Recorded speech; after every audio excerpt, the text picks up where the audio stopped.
Okay, it's 4 o'clock. I think we're going to go ahead and get started. Well, welcome everyone. My name is Ashley Heimbigner. I'm the Communications Director for the City and Borough of Juneau. Thank you for everyone that's here tonight, both in person and online. We know and recognize that our friends and neighbors and members of the media are still digging out and keeping warm, both here in Juneau and across the state, and that we all have a lot pulling at our attention tonight. So we really appreciate you being here. I wouldn't say any of us are excited to be back here at this mic, or about the reason that we're back here at this mic, speaking to you about another emergency here in our community. But if we have to do so, we're incredibly grateful to be in it together and to have this panel of people and partner agencies working together to protect and prepare our community. We have a great group of subject matter experts lined up and a lot to cover tonight. We also have a hard stop right at 5 o'clock since there's another assembly meeting following right after this. Here with us tonight are representatives from CBJ, of course, Tlingit and Haida, Alaska DOT, the National Weather Service, and the school district. We also have some agency partners joining online from the State of Alaska Emergency Operations Center. For some housekeeping items, as I mentioned, we do have a hard stop at 5 o'clock. If we do not get to your questions, please email them to me. You should all have my contact information, or you can email communications@juneau.gov. There will be several opportunities for questions throughout the briefing. Please hold your questions until those moments. As I mentioned, we have a lot to get through. For those online, if you could please put your questions in the chat. My colleague here is monitoring the chat for us, and we'll make sure those questions get answered at the appropriate moment.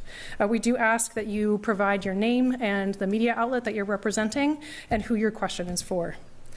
Quick run through of the agenda. We'll start with the National Weather Service for an update on where we are and where we're headed in terms of weather. We'll then move to a situation update, both of storm recovery, where we're at, and the work being done by the respective agencies here, some of the challenges we're facing, and then we'll move to a discussion of the avalanche risk that we're currently experiencing, and again, what's headed our way. And then finally, we'll open it up to a general question and answer. So to keep us moving, I'm going to go ahead and pass things off to Nicole Farron with the National Weather Service. Nicole.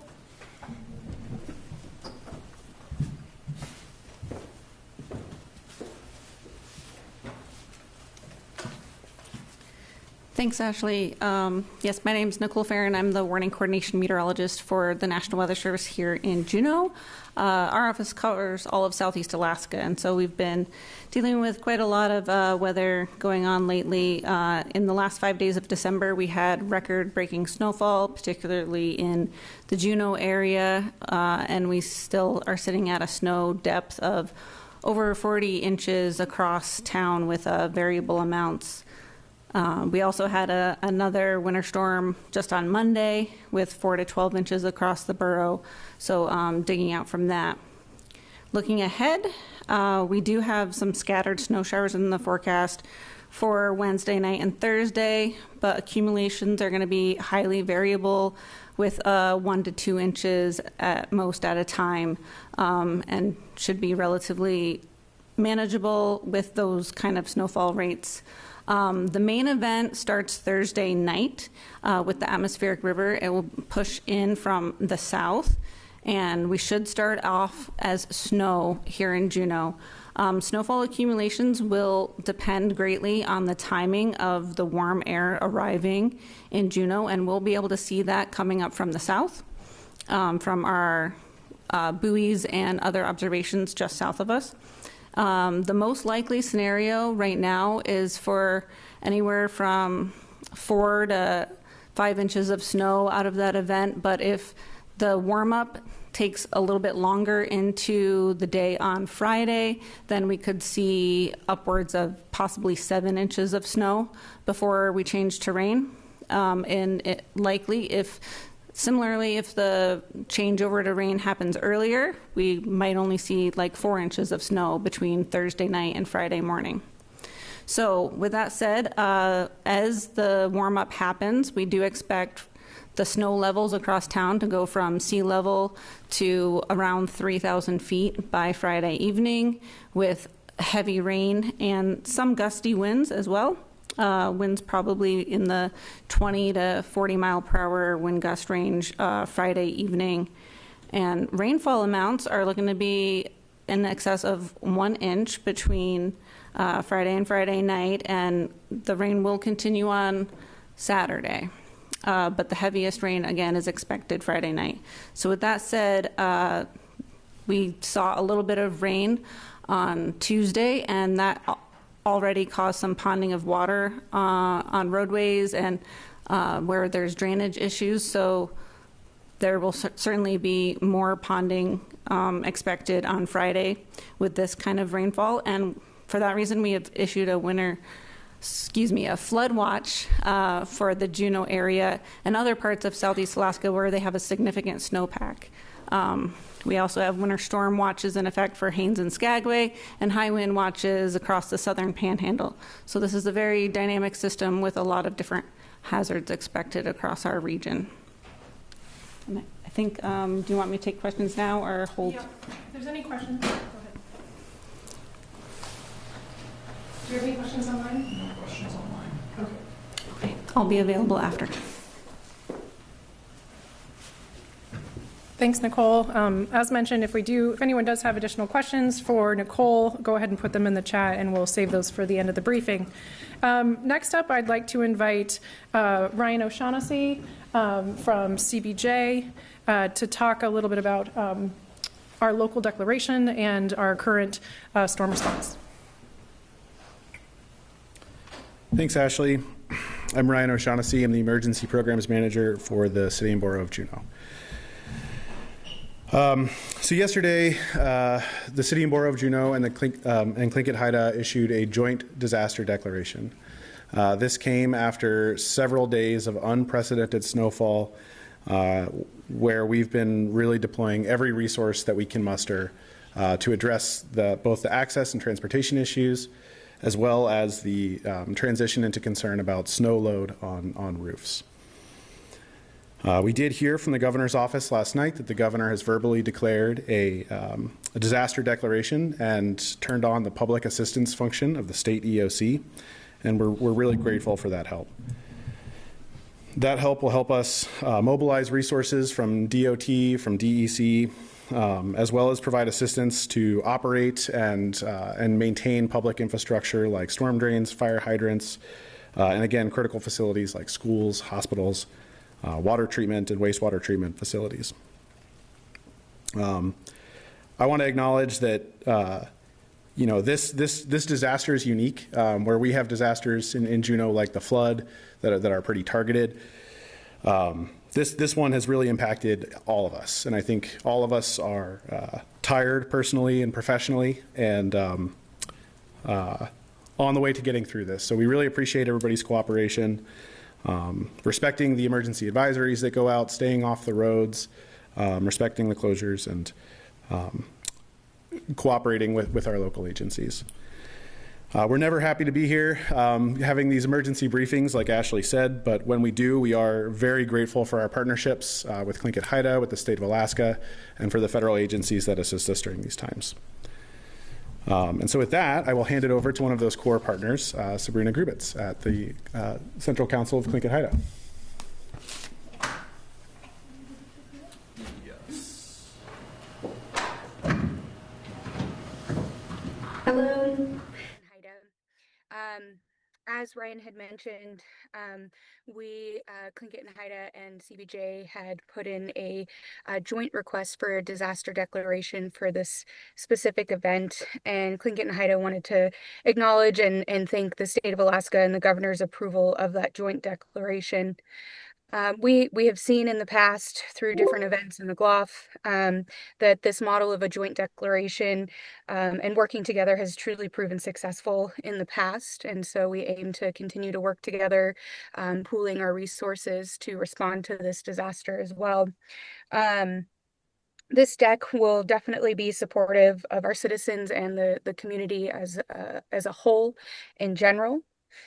Tlingit and Haida for our initial response, stood up our EOC on the 29th of December to support some of our most vulnerable populations with creating an easement of snow removal for their homes. It was a very small number of individuals, but through this, we were able to help support, again, those who were most vulnerable, elders and with disabilities, to have one safe egress, being able to walk out of their homes if a disaster was to happen. In addition to that, we were also able to ask our staff to work remotely for the last week, just to make sure we're keeping people off the road so that our partners in the community are able to continue to do those clearing measures. And then our facilities teams are also able to maintain our buildings and create a safe environment for our staff. With these activities and keeping up with our own facilities and maintenance, Tlingit and Haida's capacity had been pushed to its limits. And so we are very thankful again that the state of Alaska is able to step in and provide additional resources for our community that will help with clearing different roads and addressing public infrastructure that we all benefit from. Thank you.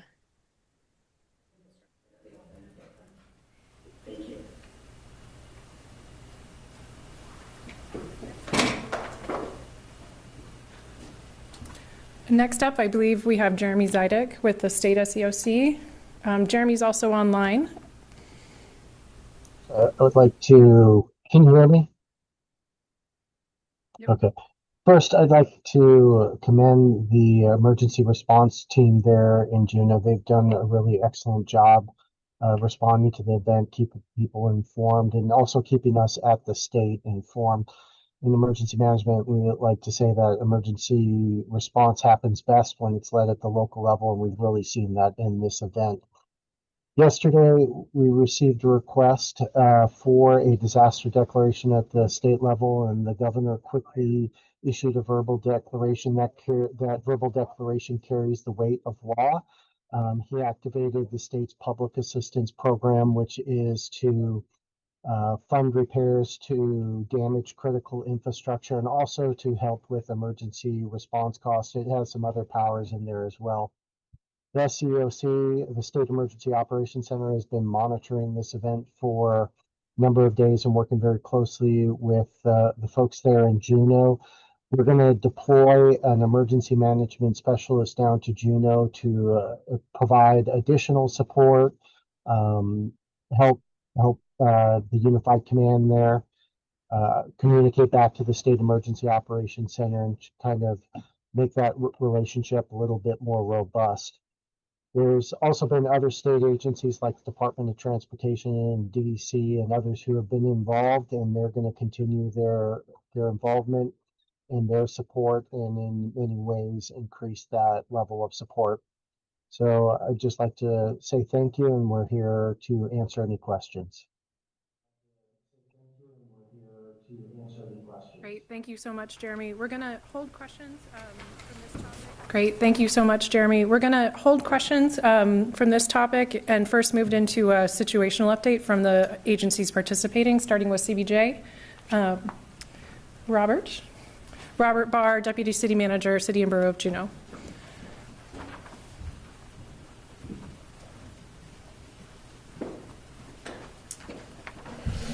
Good evening, everyone. Thank you for being here. I'm going to talk specifically about facility updates and what we've been up to on that front. So this week we've been focused a lot on snow loads.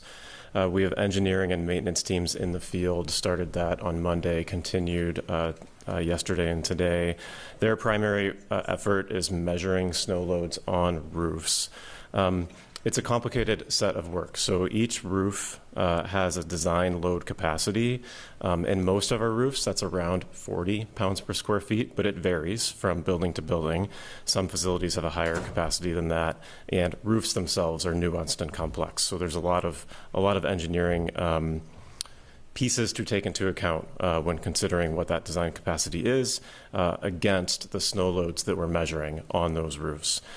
In addition to design capacity, each roof has a safety factor built into that needs to be considered that we are out there thinking about. In general, when a roof reaches its design capacity, we don't expect to see that roof immediately collapse, but we do, at that maximum design capacity, start to see long-term damage to those roofs. Those are some of the things that we're thinking about and that we're concerned about when we get there. Based on our work so far, the vast majority of our facilities and all of our schools and the hospital are under their design capacities. When we see facilities go over their design capacity, we've been performing further investigations and deloading those roofs where possible and limiting occupancy. Deloading the roofs of large facilities is complex and time-consuming.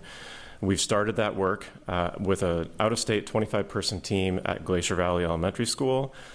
Glacier Valley is not at its design capacity, but we started there due to pre-existing damage that we knew about at that facility that made us more concerned for that roof in particular. After we're done with Glacier Valley, we plan next to move to Mendenhall River Community School. MRCS is also not at its design capacity, but it's closer. That's why it's next on our priority list. In addition to deloading, one of the things that we are going to be thinking more and more about as the weather warms up, we've already started to do this work as well, is to clear roof drainage, where it can sometimes be impossible to fully clear a roof due to the just immense amount of snow that is on that roof against the labor that we have to address it with. It is sometimes more possible to clear drainage, make it easier for that melting snow and water to have a place to go. So that will also be a focus for us as we go forward. And I, too, am happy to answer questions now or later as Ashley directs me. I think we'll wait until the other agencies. Okay. Yep, thanks, Robert. Vicki, would you mind joining us at the lectern? Next up is Vicki Roberts from Alaska Department of Transportation.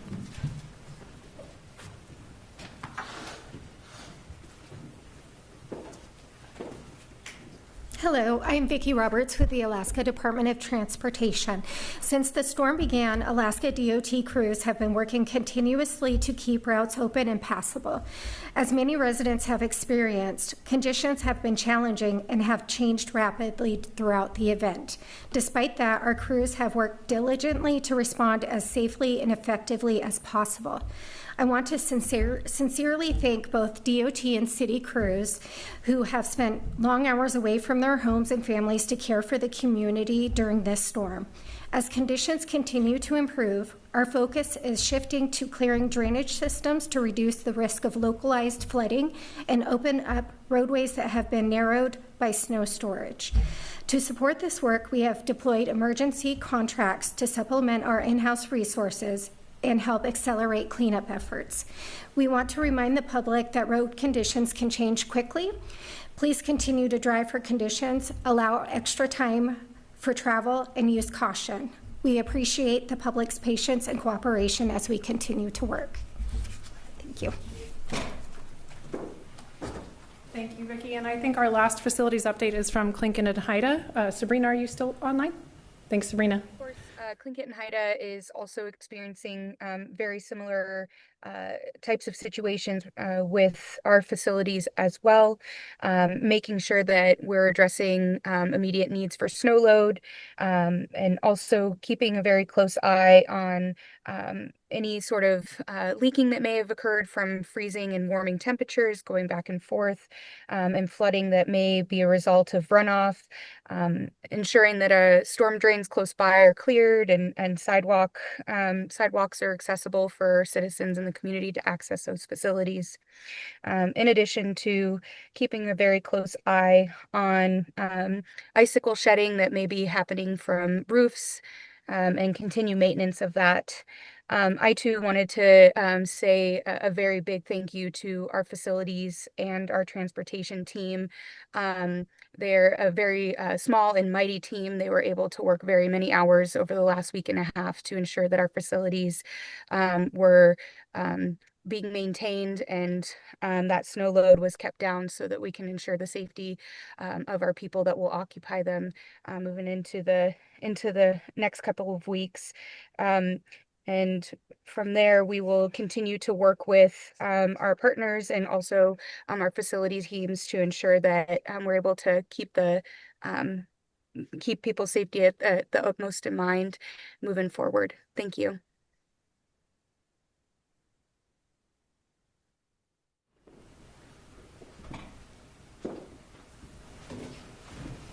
Thank you so much, Sabrina. We called this a facility update, but that term facility can mean so many things, especially for each of our organizations, whether that's, buildings, roads, fire hydrants, and schools, all of those places that we all rely on to enjoy and participate as residents of our community.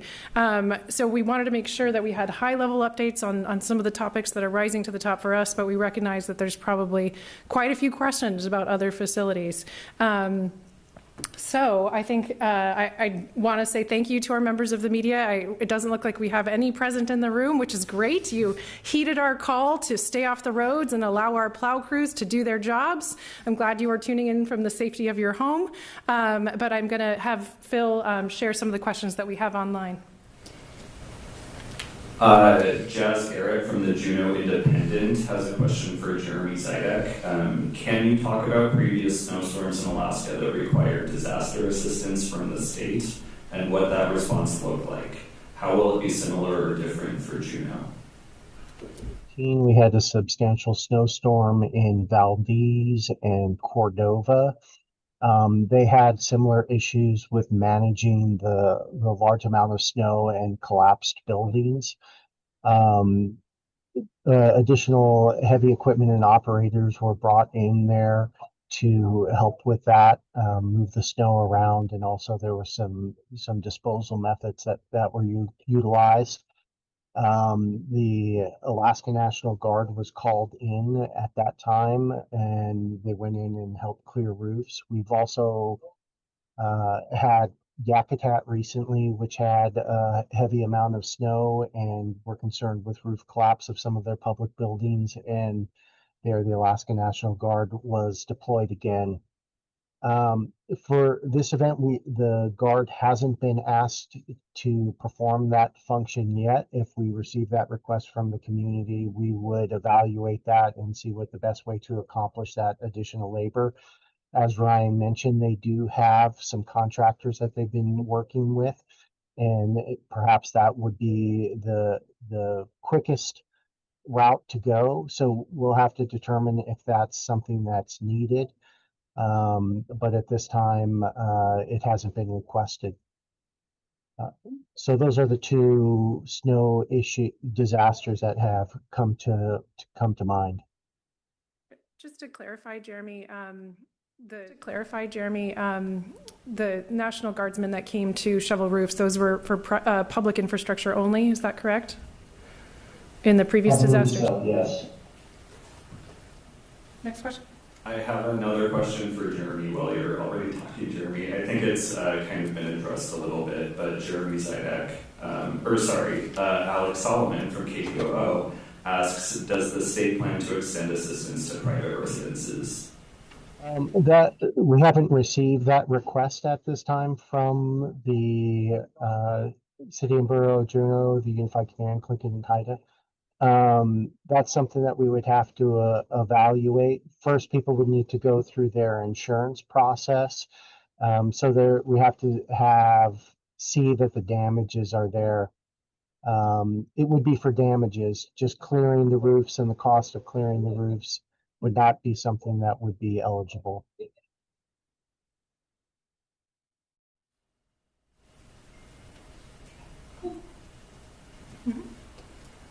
Another question from Alex Solomon at K2O for Nicole. I saw the SWE today in the valley was 8 inches. Do you have an estimate for how much will melt during warm-up and how much flooding to expect?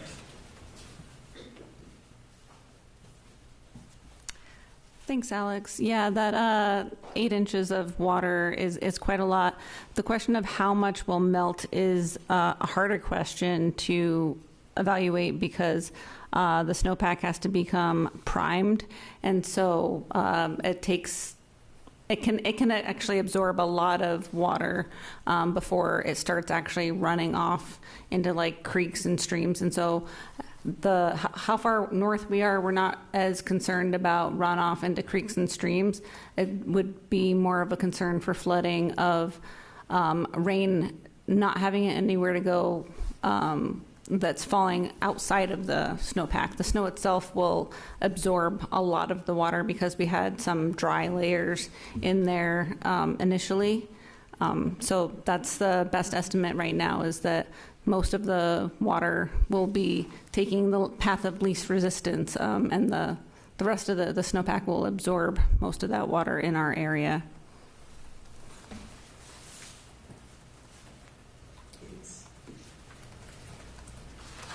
Ryan, I think I have a couple of questions for you.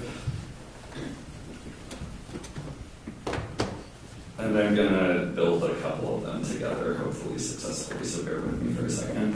Joe Allgood and from KTUU and Gareth Rosen from the Alaska Beacon are asking about avalanches and landslides. Could anyone address precautions being taken to address avalanches and landslides? It looks like southern southeast is going to be more vulnerable to landslide risks with the atmospheric river. Does the governor's emergency declaration preemptively cover a wider area of southeast? I'll answer that in a few parts. So we do have more subject matter experts on avalanches in the room. So we'll hold that part of the question for just a moment and come back to it soon. And then as far as the wider application of the governor's disaster declaration, I would look to Jeremy to address that question.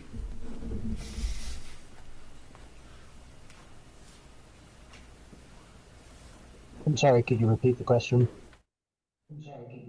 Is there any risk of avalanches and landslides, and what precautions are being taken to address those? It looks like southeast is going to be more vulnerable for landslide risks with the atmospheric river. I think we're going to hold that one for the next section, but Jeremy, if you could speak, I think that I'm paraphrasing here, so please let me know, whoever asked the question, if this is correct, but what is the applicability of the state declaration to the storm impacts and the avalanche risk associated with that? Does that sound about right? As well. Okay. I would say that we have a public assistance disaster declaration at this time that is for critical infrastructure that is damaged by the disaster event. If we see additional damages that are outside of the scope of the public assistance disaster declaration, perhaps damages to homes from avalanches or some other type of damage, then we can reevaluate that disaster declaration and what it covers. At this time, the damages and the response necessity in Juneau required the public assistance disaster declaration, and that's what we base it on, what we currently have. So we'll just have to take a look at if avalanches do occur, what the damages are, and then we can make adjustments if those are needed.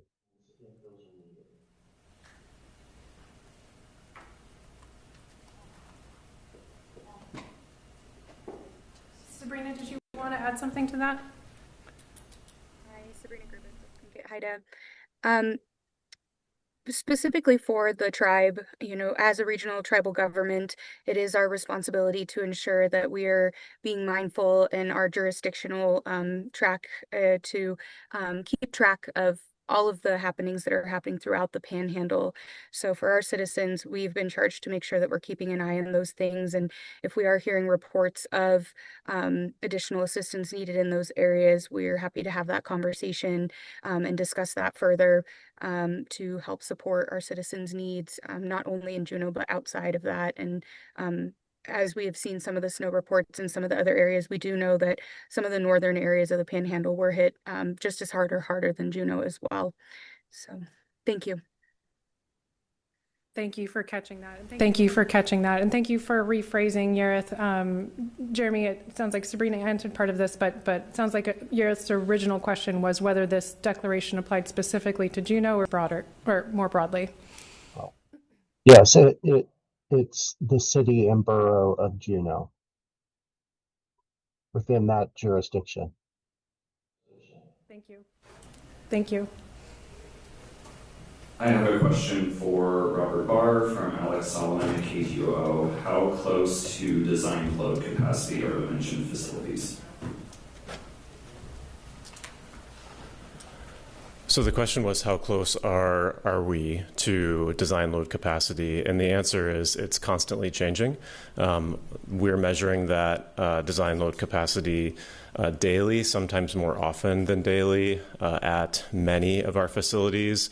So I can't give you a specific answer to that, other than some are quite close. Very few, only one that I'm aware of right now, are over. That's the Auk Bay Fire Station. So we've limited occupancy to that, and we'll be addressing it as quickly as we can within the context of the broader situation. But none besides that are at or over their capacity as of our latest data. Mm-hmm. Okay. Do you have more from you? Okay. But don't go far, Robert.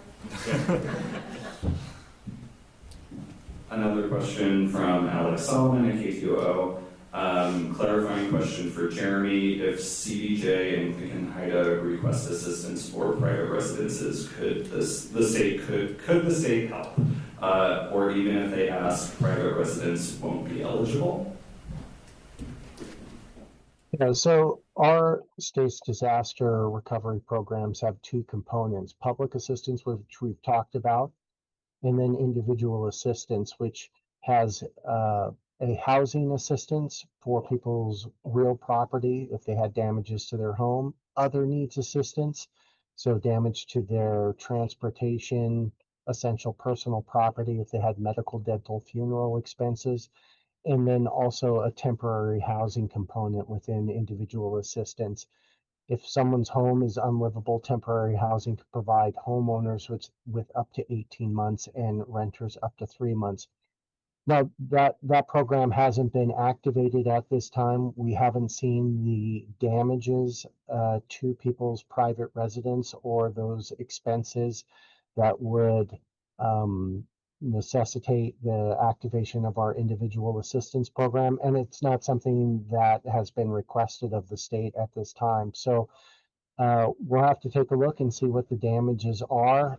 The city and borough of Juneau and Tlingit and Haida can make those requests to the states, and we have a process that we go through to evaluate that.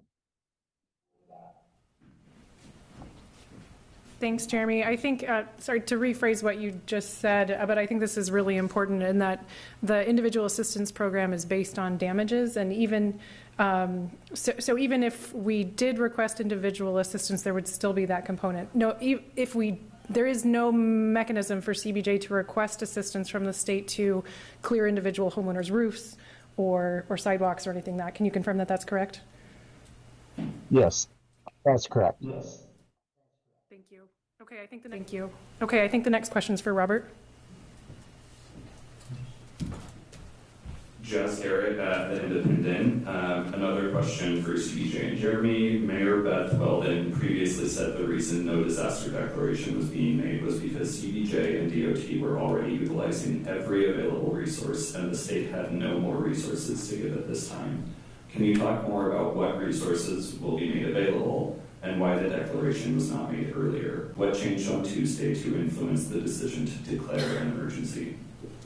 Yeah, I can address that question. So what changed on Tuesday is that we reached the point where our resources that we were applying to this winter storm event were getting to be exhausted in targeting the remediation of caring for public and critical infrastructure. I know there was we had received no small number of requests and questions from the community to declare disaster focused on remediating private infrastructure. And as we just heard from Jeremy, that unfortunately is not something that was viable. And so we didn't make that request prior to Tuesday because we were focused on that public and critical infrastructure piece.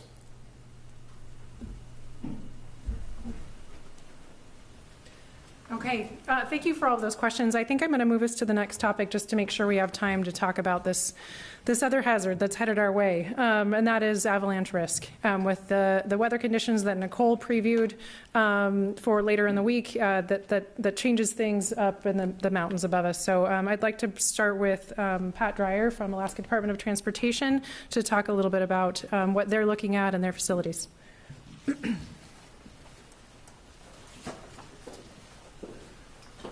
Thank you, Ashley. I'm Pat Dreyer. I'm an avalanche forecaster for DOT.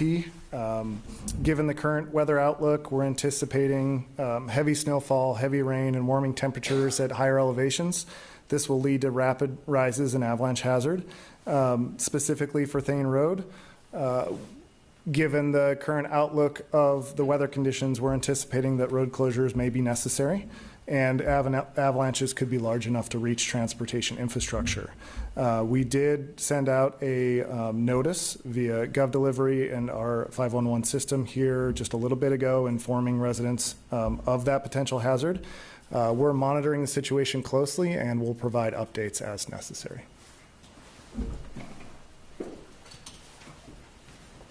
Thank you, Pat. Ryan O'Shaughnessy is going to come up and speak about CBJ's preparedness and response efforts as it relates to urban avalanches. Thanks, Ryan. Thanks, Ashley, and thank you, Pat. So we are monitoring the incoming storm very closely in close coordination with the National Weather Service, with the Department of Transportation, and lots of other agencies. This storm and the atmospheric river that's headed our way, on top of this historic, unprecedented amount of snowfall that we've had, does come with an increased chance for landslides and avalanches. In 2021, the CBJ did map known avalanche areas in the downtown area. That map is available on the CBJ Emergency Programs website. I think we can pull that up for a screen share.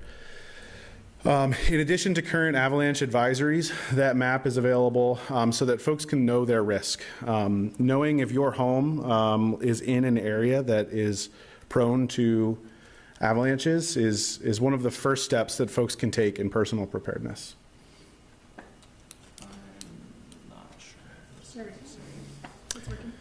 So again, this map reflects the mapped hazard areas for the downtown area of Juneau.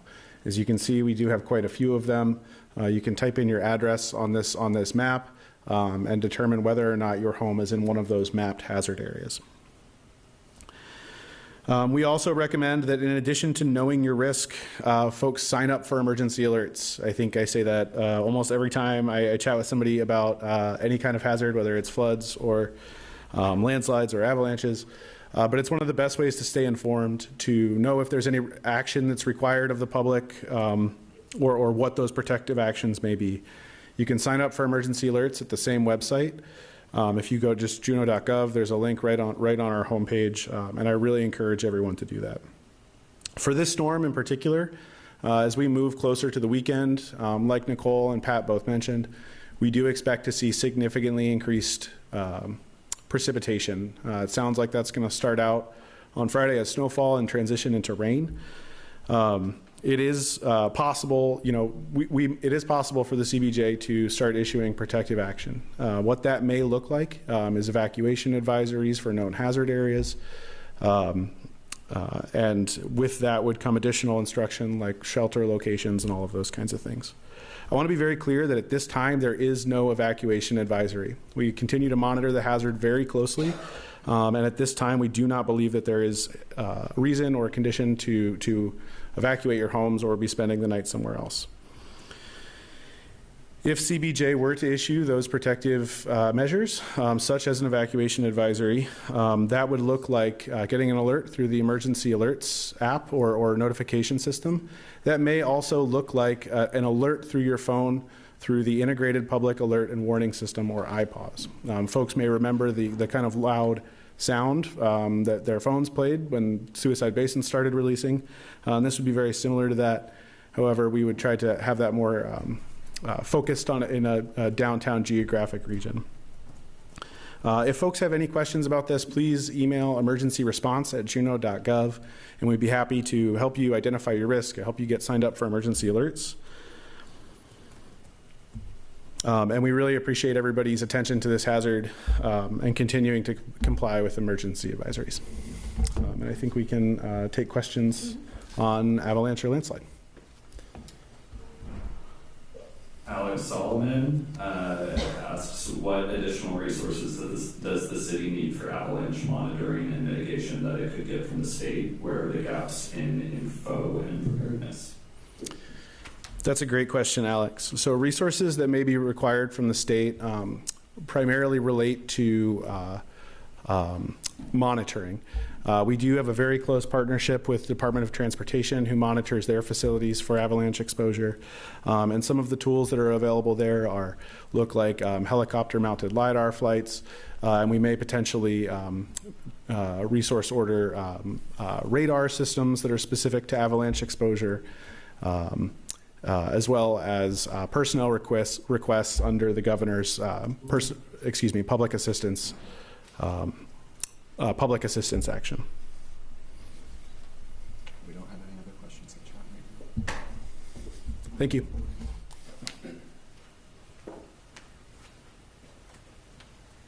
Thanks, Ryan. One last call for questions related to avalanche risk or preparedness here in Juneau. Okay. Before I get off that topic, I just want to reiterate what Ryan said. If an evacuation advisory is deemed necessary, we will utilize that IPAWS system. But to stay informed on the risk, the best way to stay informed is to sign up for those emergency alerts. They go straight to your phone, but they do require you to sign up. So there is a difference between the two, and I just want to clarify that. When we talk about emergency alerts, we talk about the sign-up system from our website, and then that really loud ding that we all got during the flood last year. That's only going to be coming your way if an evacuation is necessary. Is that correct, Ryan? That's correct. That's correct. Okay, great. So sign up for CBJ emergency alerts. Stay informed on your avalanche risk. We do have a question. See, I knew if I talked long enough, we'd get one. Do you want to go ahead and share the question? We got a couple. Okay. First from Alex Solomon, if we were using a 1 to 5 scale, where would we be on that avalanche risk scale? Thanks for the question, Alex. So the question is, if we were using a 1 through 5 scale to represent avalanche hazard, where would we be currently on that scale? I know that the community is accustomed to the CBJ representing avalanche hazard in that way. This year, as we've taken a closer look at our program, we've reached out to avalanche experts all over the region, and we've heard unanimously that the scale that the CBJ had been using in prior years and that the public has become accustomed to is designed to represent the risk in backcountry recreation applications. That scale is not designed to represent risk to built or developed infrastructure, and uses language that sounds like evaluate route finding carefully or make travel decisions, and it frames risk in an optional way. We're currently evaluating developing a scale specific to the Mount Juneau slide paths that would reflect the impact to the developed infrastructure and the built environment there. However, at this time, I think we're really phrasing things in terms of ready, set, go in terms of what an evacuation advisory would look like. While we've had record snowfall and historic snowfall, folks should generally be ready. They should know what their risk is. They should be signed up for emergency alerts. Now we've moved into the set phase of that scale. That looks like having a go bag packed. It looks like knowing what your evacuation route is. It looks like making sure your car is shoveled out from the snow. And then eventually, when we may unfortunately have to switch to go, that would be, the public would be notified of that through the alerting methods that we had just discussed, Alert, Sense, and iPause. So currently we are in a situation where we do have an increased, an elevated hazard exposure risk. I think I have one more question. Give me a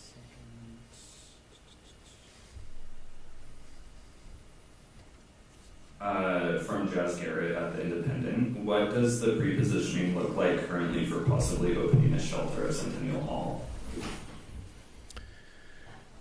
So part of the protective measures that the CBJ takes when we do move into that set phase is increased coordination with agency partners and pre-positioning of resources. For pre-positioning resources, that looks like working with our primary sheltering partner, the American Red Cross, to make sure that we have those sheltering resources staged at Centennial Hall, which is our designated emergency shelter for downtown. And both making sure that we are in touch with the Red Cross when it comes to those physical resources, as well as the personnel resources that it would take to staff that shelter.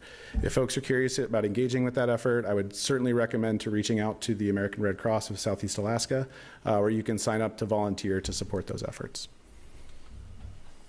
One more question from Mary Kennedy at the Juneau Empire for Ryan. The CBJ Avalanche Risk website says that the Mount Juneau slide paths continue to elevate. Can you talk about the relative risk for hazardous avalanches between Mount Juneau versus Mount Roberts? So to talk about the difference in risk for hazard exposure between Mount Juneau and Mount Roberts, I would really define that as what infrastructure is exposed to those hazards. DOT monitors the avalanche exposure and the avalanche risk over Thane Highway on Mount Roberts, where the primary infrastructure there is the highway. On Mount Juneau, we're monitoring avalanche slide paths and potential hazards that could impact homes and houses. The way that we communicate that risk is different.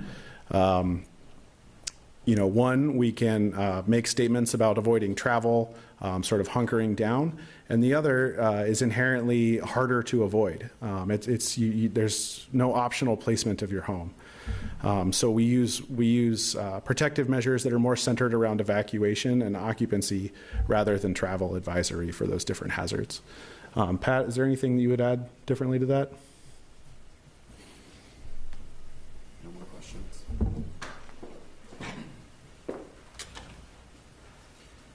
Thank you so much, Ryan and Pat. I do think we have one last question in the chat, maybe from Jamie Deep, regarding, yeah, do you want to share that one? When is, so Jamie Deep at KTOO, when is snow removal for MRCS expected to begin, and how is CBJ determining the priority of what school's roof gets shoveled first? That's a good question. I'll tackle the second part first. So we're relying on the advice of structural engineers who are evaluating all of our facilities and determining which buildings to prioritize. So that's why we chose Glacier Valley first, based on that advice, followed by MRCS.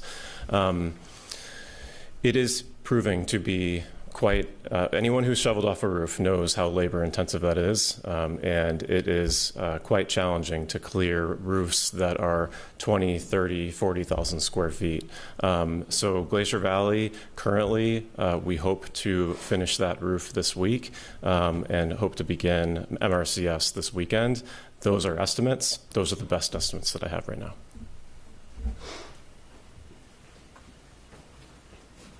Thanks, Robert. And thank you to everyone who joined online. Thank you to our agency partners for being here to answer these questions.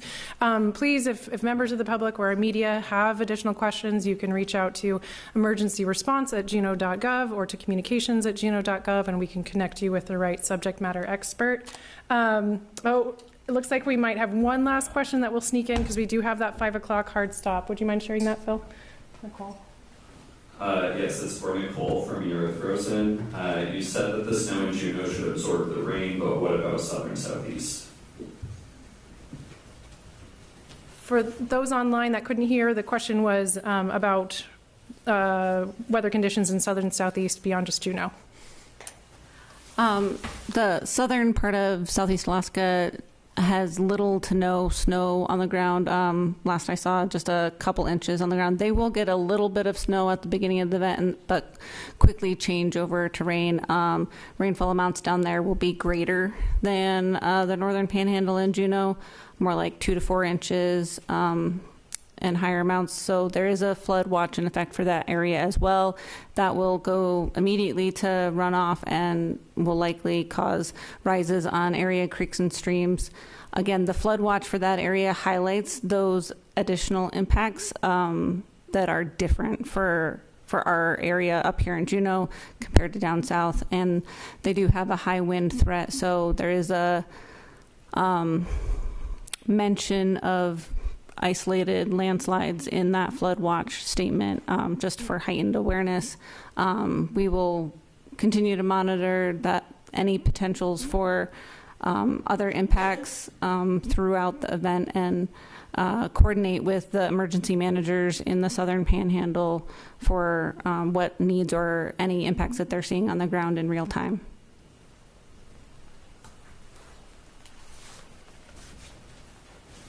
Thanks, Nicole. And I did see that we got another question. I think we're going to have to follow up online or offline for that. I'm sorry. We'll make sure and get back to you this evening.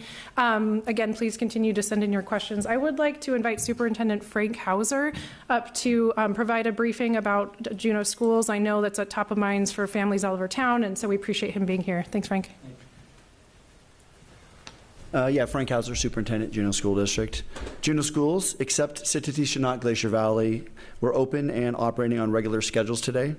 We were hopeful that Sititi-Chinook Glacier Valley would open tomorrow, but the roof shoveling is not yet complete, as you heard earlier. Sititi-Chinook Glacier Valley will be closed the rest of the week while the shoveling is completed. Glacier Valley families and staff will be receiving additional information from the principal today. School buses will run on snow routes the rest of the week. At this time, buses are not going into any of the trailer parks due to the conditions. Parents can call First Student at 907-789-7352 to coordinate where to meet the bus. Please be prepared for delays as travel may be slow.